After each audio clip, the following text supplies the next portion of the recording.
Good evening. Like I said, I am Chief J.P. Bearving, White Summit Police Department. I want to provide you just another brief update of kind of what's happened since the last time we spoke. I want to reiterate that there is no ongoing threat. That the suspect has been eliminated. At approximately 10:50 this morning, a gunman entered the West Freeway Church of Christ in White Settlement, Texas, during the church service. Preliminary reports said that he entered the church and sat down with parishioners. He got up from that position, pulled out a shotgun, and fired it at a parishioner. That parishioner is deceased.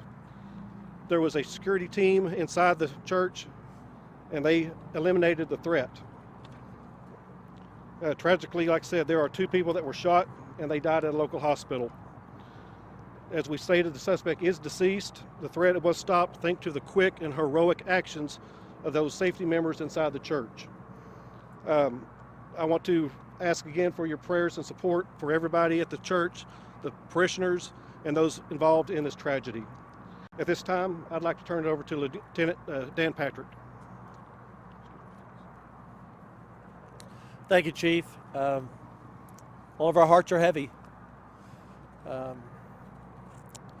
We ask for prayers for every one of these parishioners today who witnessed this. Our prayers to the pastor. I spoke to the governor who is out of state today earlier. He's fully informed, and we're pledging our total commitment to the church, to law enforcement here. Whatever they need, we'll put all of our state resources here for this community.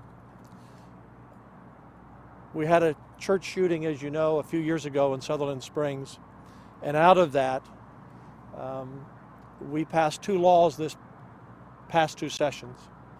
In December of 2017, I'd asked the Attorney General for an opinion of could you carry a weapon if you had a concealed permit in a church. We believed you could, but we wanted the Attorney General's opinion. And we turned that into a law, Senate Bill 635, that was signed into law by Governor Abbott this past session. That made sure, unless a church posted a sign, that you could carry a concealed carry. Secondly, we passed a law in 2017. It was Senate Bill 2065, and that law removed all the fees that private institutions charge or are charged when they form their own security force. This church, and that passed into law, this church had its own security team. They were well-trained.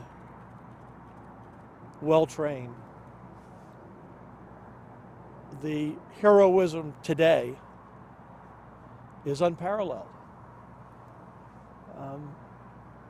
This team responded quickly, and within 6 seconds, the shooting was over. 2 of the parishioners who were volunteers on the security force drew their weapons and took out the killer immediately, saving untold number of lives. Had the shooter been able to indiscriminately start firing into the parishioners sitting there in front of him, or at the pastor or whomever, we would have had many more lives lost today and many more serious injuries. So our hearts are so heavy, and we pray for these families, and our thoughts are for the victims and their families and for these parishioners in this community. But we have to lift up real heroes today. We were talking before we came out here about first responders. And first responders, thank God for the men and women who are there for all of us. But the immediate responder is the most important, the citizen responder. Because even though the chief's brave officers were here in less than a minute, less than 2 minutes, they responded immediately. By the time they got here, the shooting was over. And that always happens. In over 50% of shootings, our first responders, it's usually over when they get there, no matter how hard they try. So it's important. This is going to be something that is studied and watched by law enforcement and private citizens and churches or anyone who else who trains up their own security to see how lives can be saved. So we're thankful. We're thankful for the heroes, two sadly, who died today. With that, I want to turn this over to Colonel Steve Krall of our Department of Public Safety to give you further details. Steve? Thank you, Governor. I'm going to go ahead and turn it over to Regional Director Jeff Williams for any questions you might have regarding this. I do want to say and commend the Chief of Police and his men and women. Clearly, they're heroic, as the Governor said, no question about it, as well as all the law enforcement community came together. But the church community, those that responded, were clearly the heroes today. And for questions regarding that we can't answer, I'm going to go ahead and have our Regional Director answer those. Good afternoon. My name is Jeff Williams. Thank you again for coming. I want to echo the comments that have already been made here tonight. It cannot be overstated how important it is that everyone recognize what took place here today. The citizens who were inside that church undoubtedly saved 242 other parishioners. And that might get swept aside in this whole conversation about active shooter response, and God knows law enforcement has done a whole bunch of work to make our response better. We needed to do that, but we're starting to find out that, as the Lieutenant Governor mentioned, over half of these are over before we get there. And I want to commend the Chief and his department. Their response was, I mean, it's never going to get faster than that. It was miraculous. And so the true heroes in this are the people who were sitting in those pews today and responded, the immediate responders that saved their fellow citizens. And I just can't overstate how critical that is for everyone to recognize. It is truly heroic, and the citizens of this community have a lot to be proud of for their response. So with that, I'll take any questions. I might not be able to answer all of them for you. Can you clarify one thing? The two people who returned fire, were they hired security detail, or were they members of the church, or were they both? They're members of the church and part of the security team of the church, but not hired. Were they licensed other than Yeah. carry? Were they licensed security? Did they go through any kind of training? I'm not going to get into all that specifics yet. To be honest with you, I don't have all the specific details of it, and it'd be premature for me to say. So. Was it a targeted sort of attack? Was it random, or Yeah, was it targeting this person? We still haven't figured out the ideology or the motivation behind it, so we're not sure. Both victims who were shot, the innocent people, both of them died. Correct, yes. Because one had suffered a cardiac arrest, was resuscitated. Both have passed, yes. Yes, ma'am. Do you know what the actual shooter as much as you can at this point? We've not made notification of all the family members yet, so we're not going to be releasing any details about the people that are involved. And any idea on motive at this point? I'll defer to Special Agent in Charge Matt DeSarno from the FBI to address the motive. We're working this together, and I'll let him answer that. So, Matt? Go ahead. Thank you, Jeff. My name is Matt DeSarno. I'm the SAC of FBI Dallas.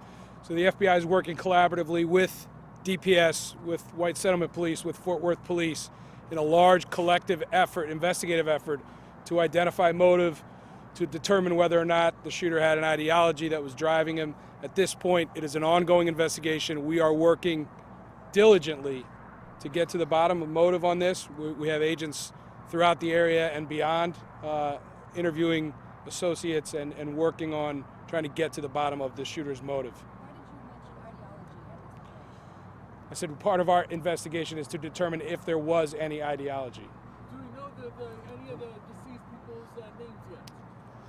We do know the deceased names, but we are not releasing those at this time. So MedStar originally reported that the shooter had died, but that's not the case. He's in critical condition. The shooter is deceased, and also we also not releasing his identity at this time as well. Can you tell us if the shooter is from the area? The shooter was in the area today. Clearly, has been in the area. From what we can gather in the investigation, he's relatively transient, but has roots to this area. Yes. Do you know anybody in the church? So that's those are investigative details that we're not ready to disclose. Yep. Had the church ever seen him before or knew him? Again, those are ongoing investigative details that we're not going to discuss. You said that he was transient, so some people had mentioned that he looks homeless.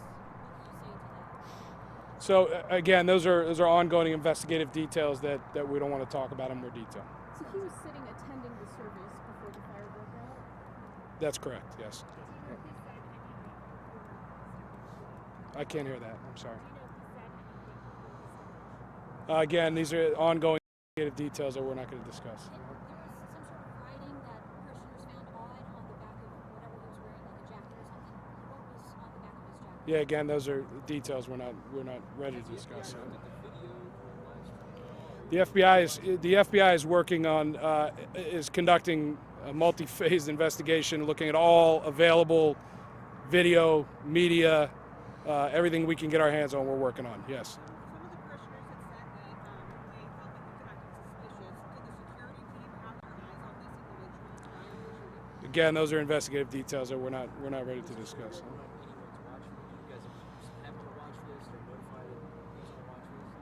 So the shooter has had multiple contacts with law enforcement in the past, but he was not on any kind of a watch list like that. No, thanks. He's been arrested in the past. Yeah, multiple incidents in different municipalities. But I'm not gonna go to the details. I mean, I don't know that. The church had metal detectors and everything walking in. Obviously, he had this weapon hidden inside us. Yeah, no, I don't. I'm not gonna talk about that. Who's next, Pastor? Yep. Okay. Pastor. Go ahead. Yeah. Yeah. Go ahead. No, we're not going to discuss that. But he's an adult, though, that was killed today? Yes. Yes. You ready for the pastor? Yep. I'd like to take a minute to, before he comes up here, he's a pretty humble guy, but I want to introduce you to the senior pastor of this church, Britt Farmer.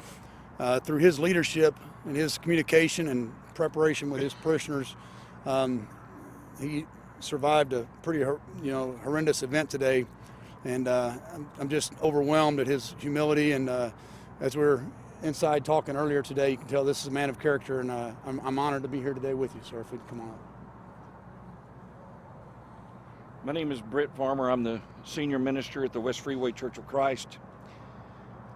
First off, I want to say that I am extremely thankful to Lieutenant Governor and the Governor, Governor Patrick and Governor Abbott, and their rapid response to this. To the law enforcement agencies that have been here, we couldn't have asked for more professional, seamless interviews and work with our congregation and our people, and the kindness that was shown to them by law enforcement. We lost two great men today, but it could have been a lot worse. And I'm thankful that our government has allowed us the opportunity to protect ourselves. We have a congregation here of open-hearted people. We help people. We're here to help people. And to have something like this happen destroys my heart. And when I say destroys it because there is evil in this world. Today is one sermon I'll never preach. It'll go away. It was called Leaving a Legacy. And two men today left a legacy. But a congregation is going to build on that legacy. We'll have a church-wide meeting tomorrow night because we did not get to have our service this morning. We will be meeting in our building at 6 p.m. Those that want to be here at 8 o'clock, I'm going to make a blanket statement for you, the media, and for the public. And right now I'd like to say to all those that are watching, thank you for your prayers. Please continue to pray for the West Freeway Church family. We like to say we're a place you and your family can call home. Today our home was invaded by evil.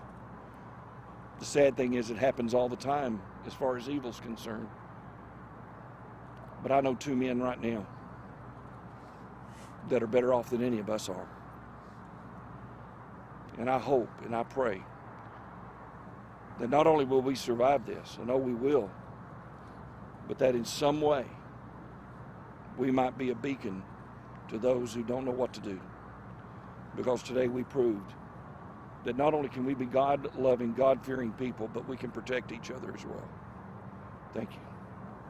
Thank you all. Thank you. Thank you. There won't be any more press conferences. The latest statements on this will be released by press release. So it concludes our conferences for the evening. Thank you very much.